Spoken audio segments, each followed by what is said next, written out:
Some more quarterback news. Browns quarterback Baker Mayfield releasing a statement late last night. Kind of sounded like a goodbye. He says, I have no clue what happens next, but do you, Geoff? What's the market look like for him?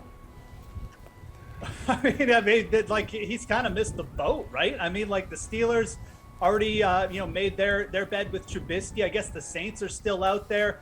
Maybe Indianapolis takes a shot or something, but I don't think there's really a market for Baker Mayfield right now. I mean, this is a player who came into the NFL with a ton of bravado, kind of rubbed some people the wrong way, and he didn't back it up with his play on the field. And guess what? Nobody likes those kinds of people. These aren't the types of people that necessarily people say, oh, we'll give you a second chance, we'll try and rebuild around.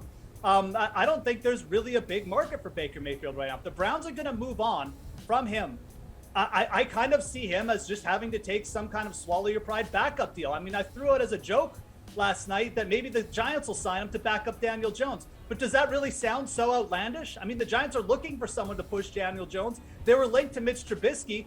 Maybe that is where Baker Mayfield ends up. I think at the very least, he'll end up in that kind of scenario. Maybe he goes to the Saints and competes with Taysom Hill. Same kind of deal. But, I mean, this just sounds like Baker's out, and I think he's going to have a really hard time getting any kind of, bona fide spot where he starts as, like, the legitimate day one starter. Pearce, is there any coming back from this? Because it sounds like he's out.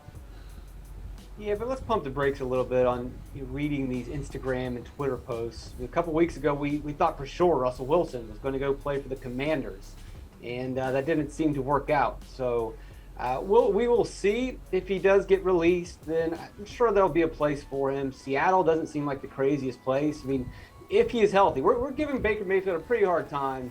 Yeah, he has not lived up to expectations, but he was banged up a lot last season. That offense was banged up a lot last season. They lost a lot of players during different times, had some really serious COVID outbreaks. So we may be a little too harsh on Mayfield for whatever reason.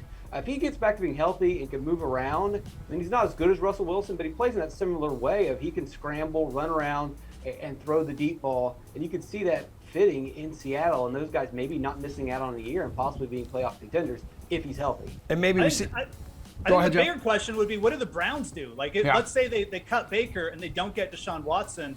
What's the end game there for them? I mean, that's kind of the more interesting question. They just signed Amari Cooper, so I don't really have an answer for that one either.